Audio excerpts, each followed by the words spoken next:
أعوذ بالله من الشيطان الرجيم. بسم الله الرحمن الرحيم. لن تنالوا البر حتى تنفقوا مما تحبون وما تنفقوا من شيء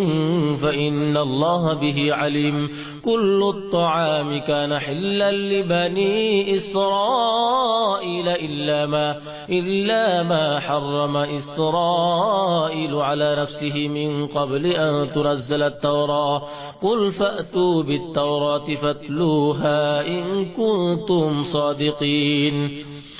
فمن افترى على الله الكذب من بعد ذلك فأولئك هم الظالمون. قل صدق الله فاتبعوا ملة إبراهيم حنيفا وما كان من المشركين. إن أول بيت وضع للناس للذي ببكة مباركا وهدى للعالمين. فيه آيات بينات مقام إبراهيم ومن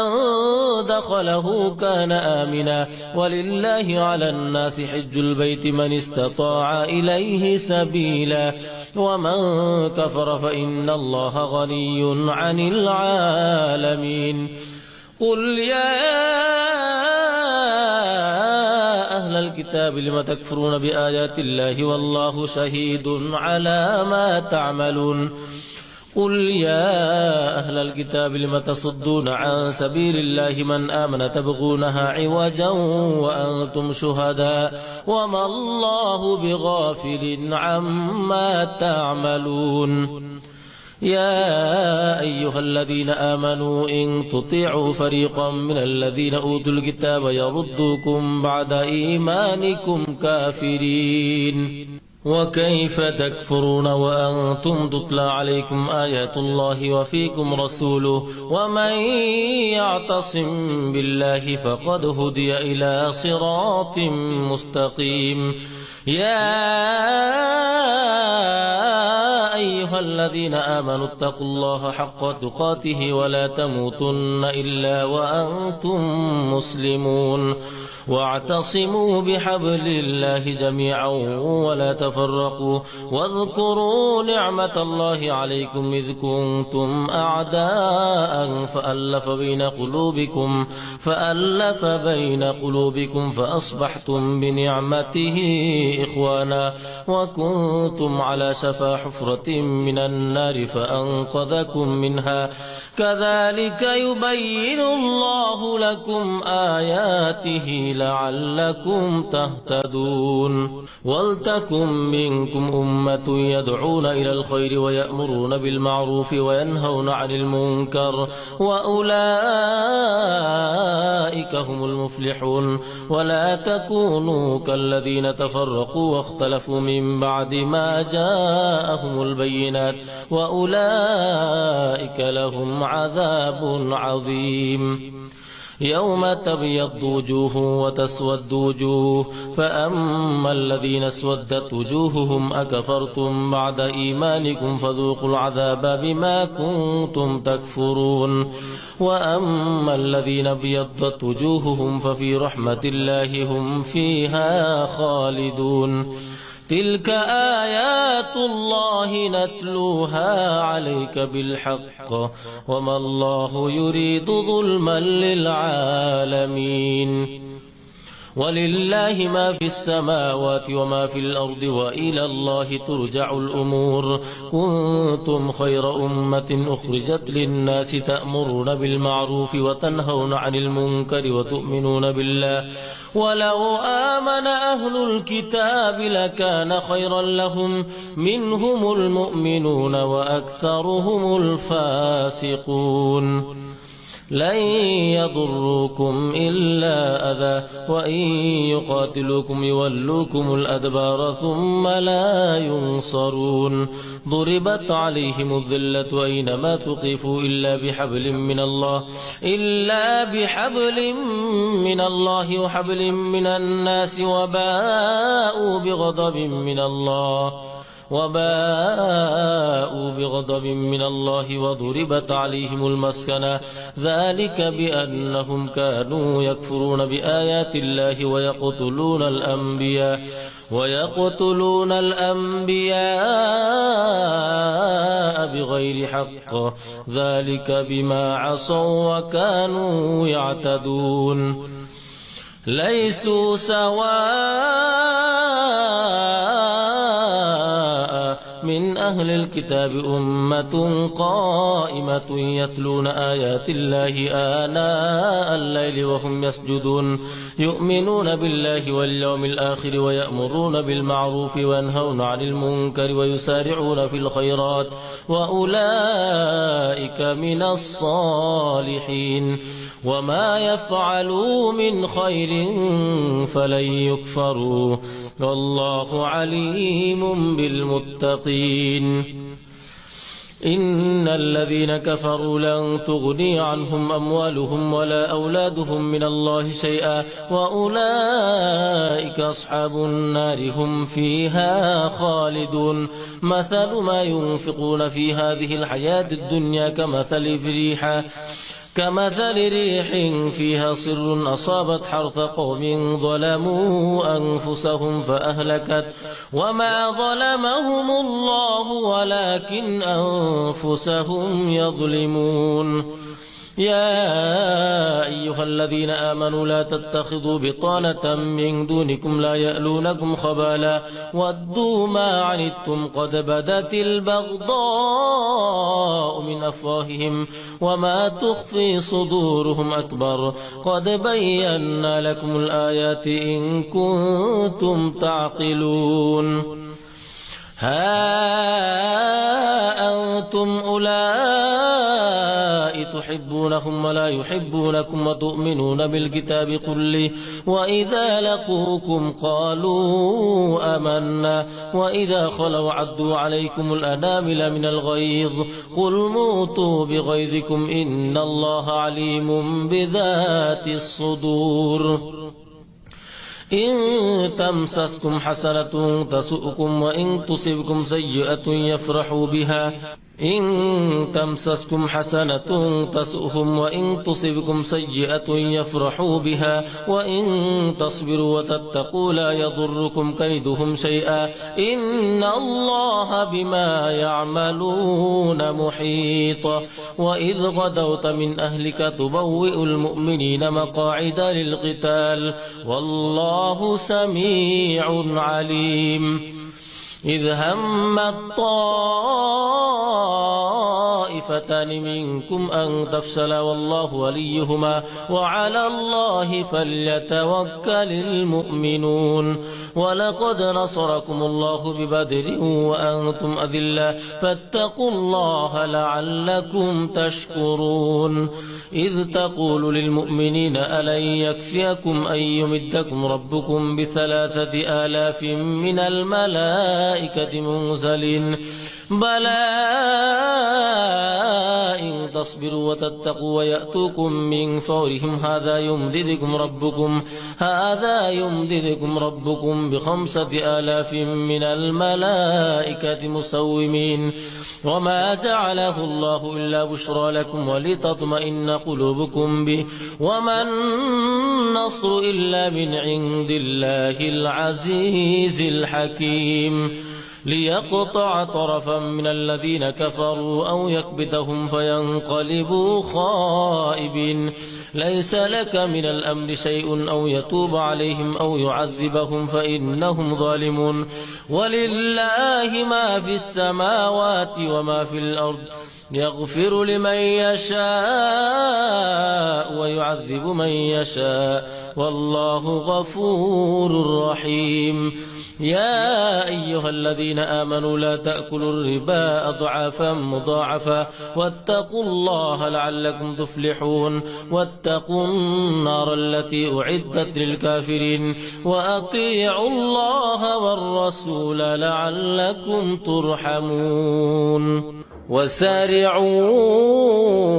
إلى مغفرة من ربكم وجنة عرضها السماوات والأرض أعدت للمتقين الذين ينفقون في السراء والضراء والكاظمين الغيظ والعافين عن الناس والله يحب المحسنين والذين إذا فعلوا فاحشة أو ظلموا أنفسهم ذكروا الله فاستغفروا لذنوبهم ومن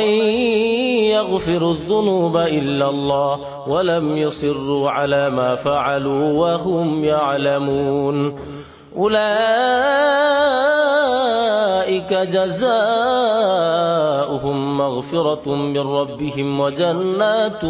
تجري من تحتها الأنهار خالدين فيها ونعم أجر العاملين قد خلت من قبلكم سنن فسيروا في الأرض فانظروا كيف كان عاقبة المكذبين هذا بيان للناس وهدى وموعظة للمتقين ولا تهنوا ولا تحزنوا وأنتم الأعلون إن كنتم مؤمنين إن يمسسكم قرح فقد مس القوم قرح مثله وتلك الأيام نداولها بين الناس والله لا يحب المفسدين إن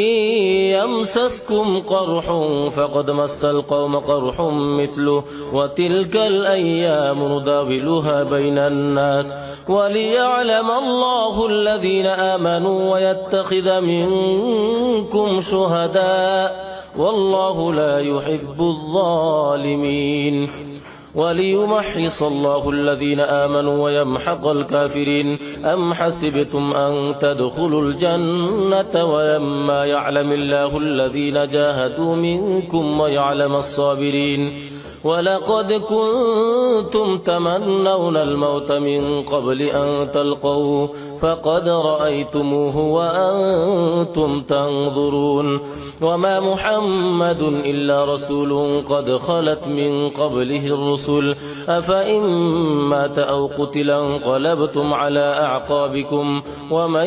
ينقلب على عقبيه فلن يضر الله شيئا وسيجزي الله الشاكرين وما كان لنفس أن تموت إلا بإذن الله كتابا مؤجلا ومن يرد ثواب الدنيا نؤته منها ومن يرد ثواب الآخرة نؤته منها وسنجزي الشاكرين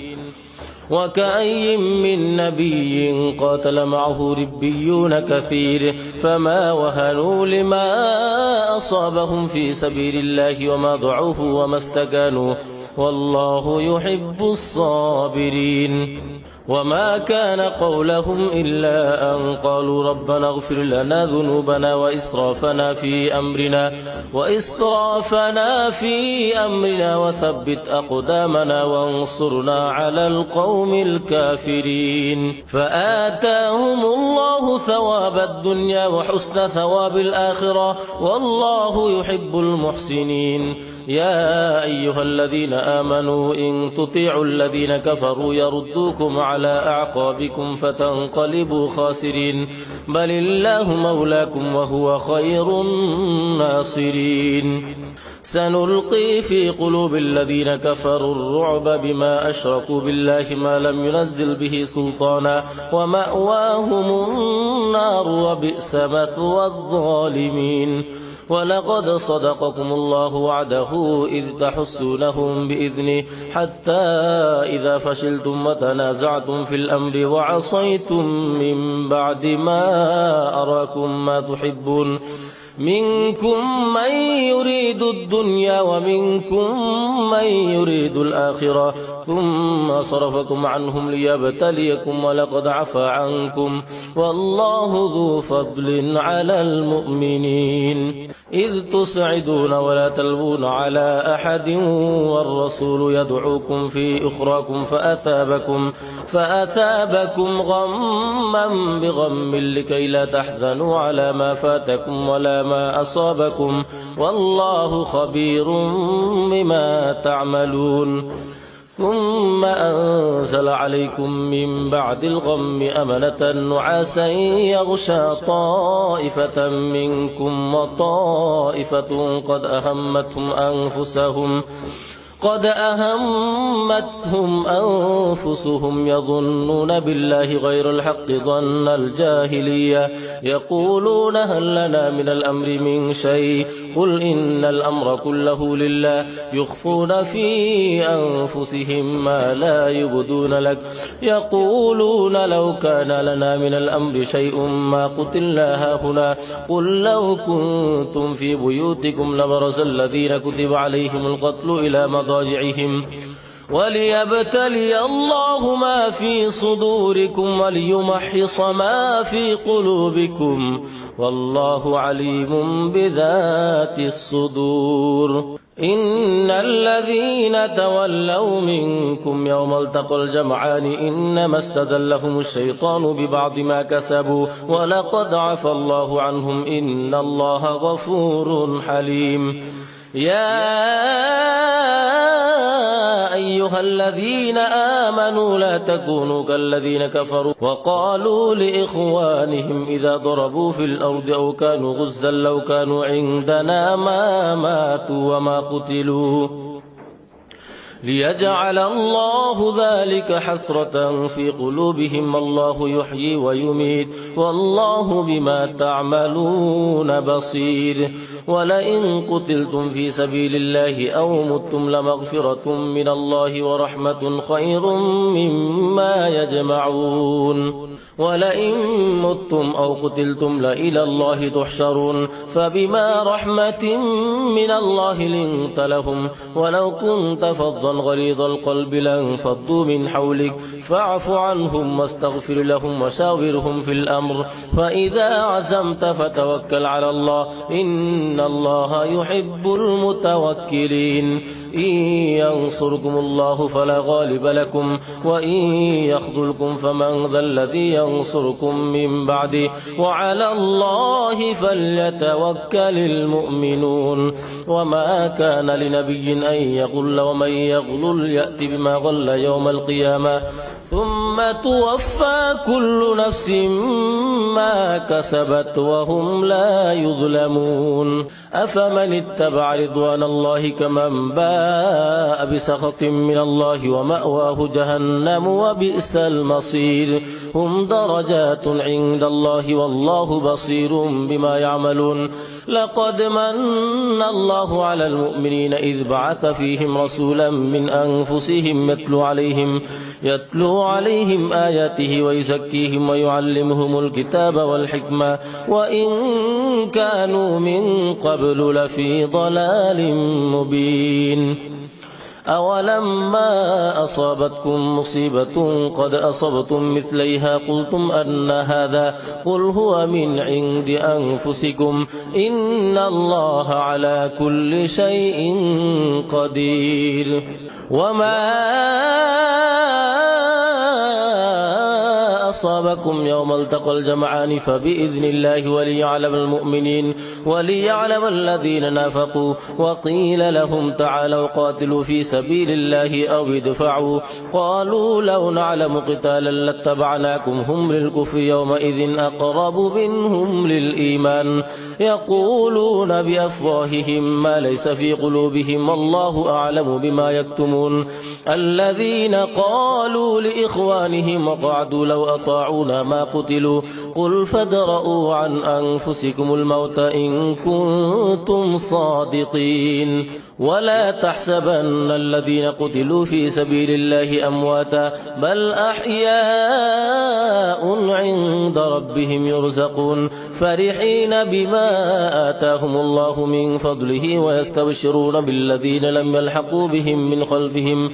من خلفهم ألا خوف عليهم ولا هم يحزنون يستبشرون بنعمة من الله وفضل وأن الله لا يضيع أجر المؤمنين الذين استجابوا لله والرسول من بعد ما أصابهم القرح للذين أحسنوا منهم واتقوا أجر عظيم الذين قال لهم الناس إن الناس قد جمعوا لكم فاخشوهم فزادهم إيمانا وقالوا حسبنا الله ونعم الوكيل. فانقلبوا بنعمة من الله وفضل لم يمسسهم سوء واتبعوا رضوان الله والله ذو فضل عظيم. إنما ذلكم الشيطان يخوف أولياءه فلا تخافوهم وخافون إن كنتم مؤمنين. ولا يحزنك الذين يسارعون في الكفر إنهم لن يضروا الله شيئا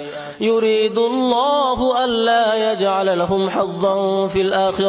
ولهم عذاب عظيم. إن الذين اشتروا الكفر بالإيمان لن يضروا الله شيئا ولهم عذاب أليم. ولا يحسبن الذين كفروا أنما نملي لهم خير لأنفسهم إنما نملي لهم ليزدادوا إثما ولهم عذاب مهين. ما كان الله ليذر المؤمنين على ما أنتم عليه حتى يميز الخبيث من الطيب وما كان الله ليطلعكم على الغيب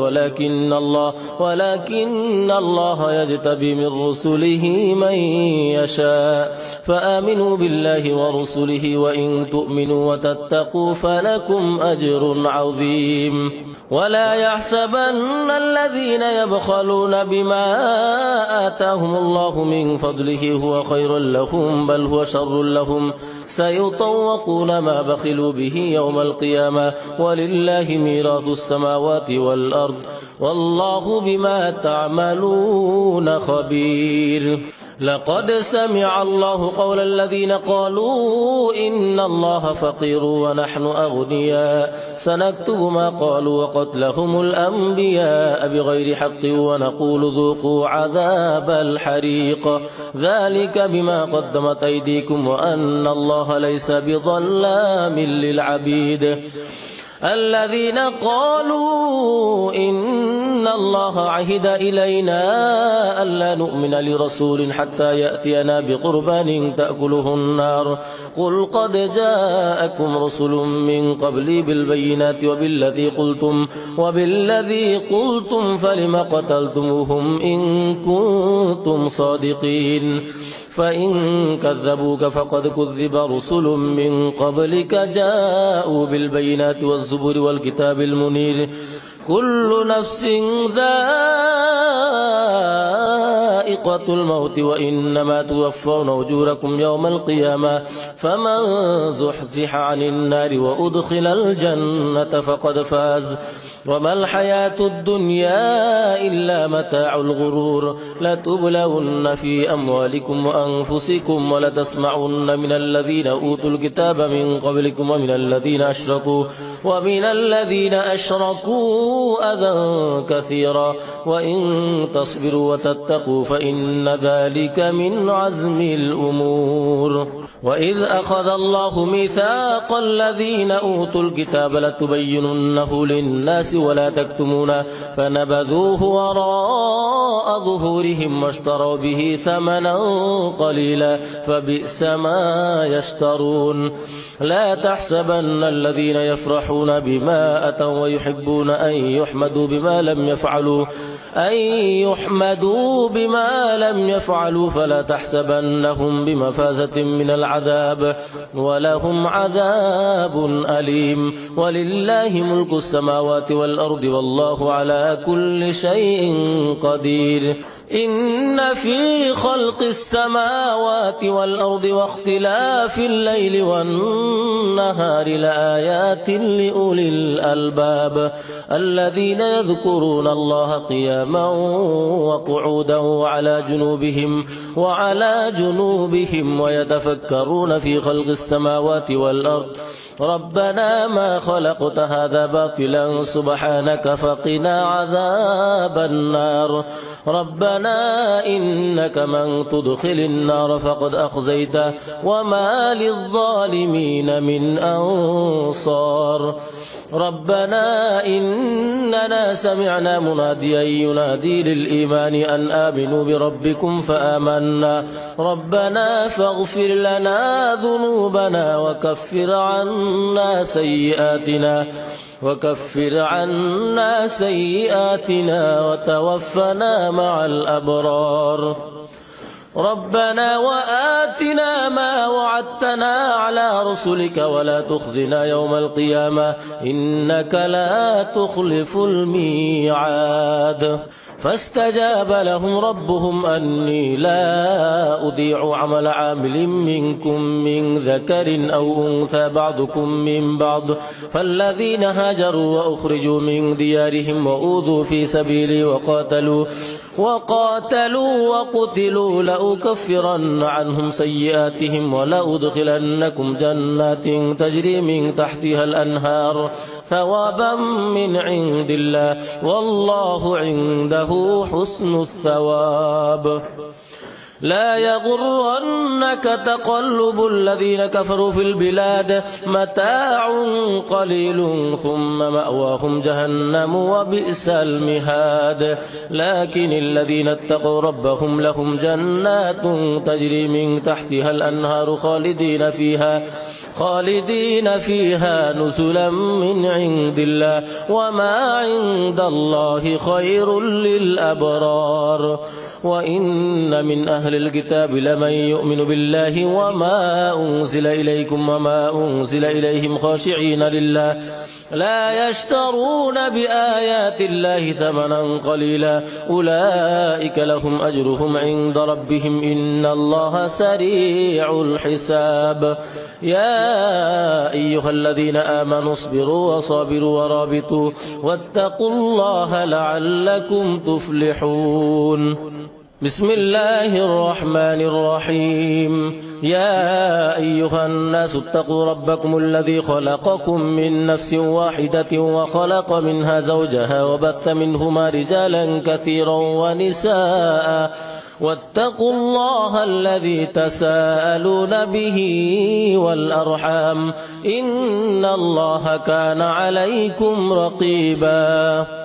وآتوا اليتامى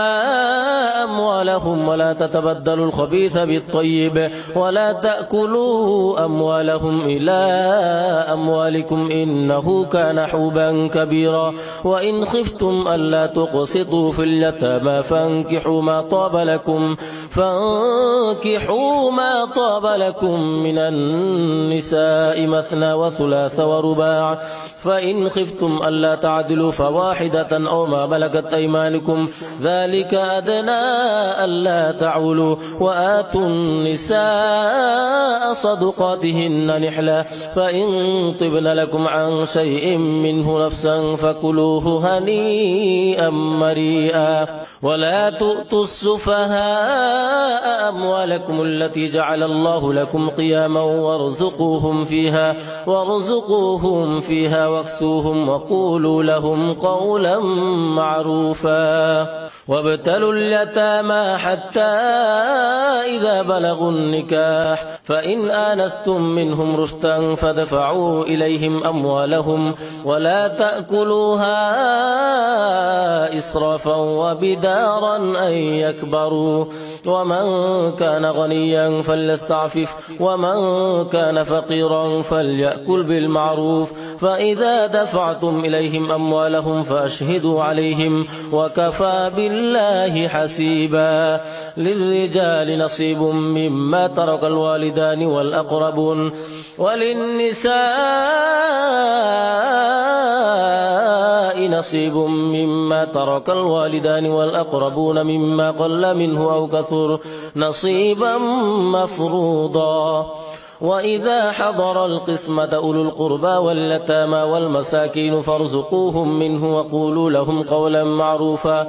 وليخشى الذين لو تركوا من خلفهم ذرية ضعافا خافوا عليهم فليتقوا الله وليقولوا قولا سديدا إن الذين يأكلون أموال اليتامى ظلما إنما يأكلون في بطونهم نارا وسيصلون سعيرا يوصيكم الله في أولادكم للذكر مثل حظ الأنثيين فإن كن نساء فوق اثنتين فلهن ثلثا ما ترك، وإن كانت واحدة فلها النصف، ولأبويه لكل واحد منهما السدس مما ترك إن كان له ولد، فإن لم يكن له ولد وورثه أبواه فلأمه الثلث، فإن كان له إخوة فلأمه السدس من بعد وصية يوصي بها أو دين. آباؤكم وأبناؤكم لا تدرون أيهم أقرب لكم نفعا فريضة من الله إن الله كان عليما حكيما. ولكم نصف ما ترك أزواجكم إن لم يكن لهن ولد، فإن كان لهن ولد فلكم الربع مما تركن من بعد وصية يوصين بها أو دين، ولهن الربع مما تركتم إن لم يكن لكم ولد، فإن كان لكم ولد فلهن الثمن مما تركتم من بعد وصية توصون بها أو دين. وإن كان رجل يورث كلالة أو امرأة وله أخ أو أخت فلكل واحد منهما السدس، فإن كانوا أكثر من ذلك فهم شركاء في الثلث من بعد وصية يوصى بها أو دين غير مضار، وصية من الله والله عليم حليم. تلك حدود الله، ومن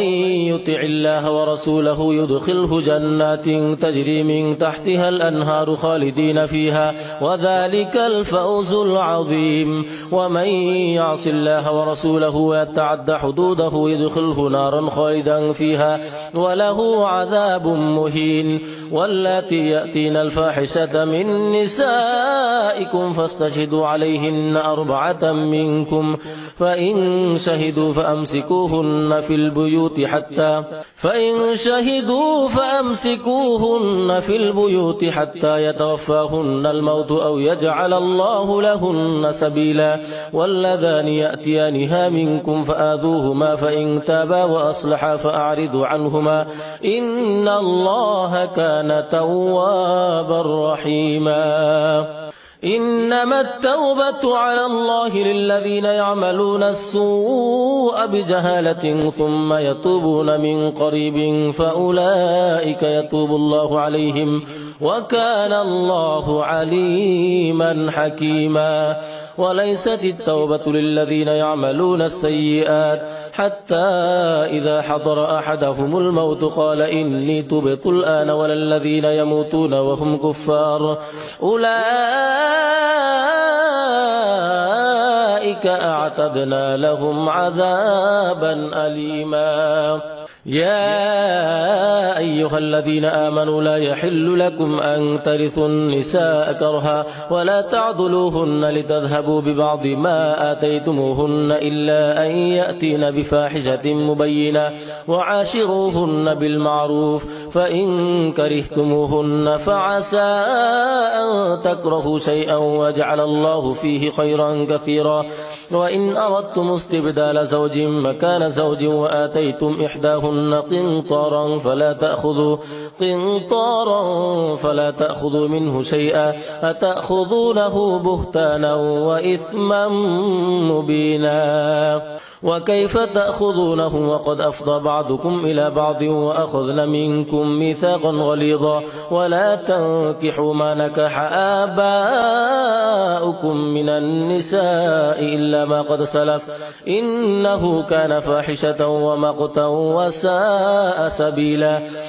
حرمت عليكم أمهاتكم وبناتكم وأخواتكم وعماتكم وخالاتكم وبنات الأخ وبنات الأخت وأمهاتكم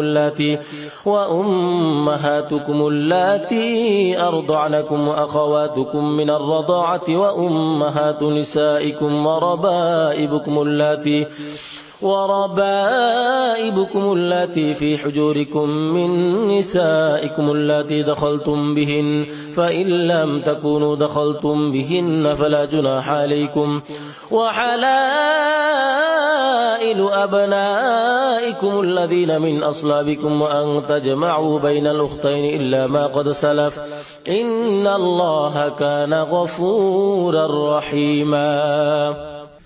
صدق الله العظيم.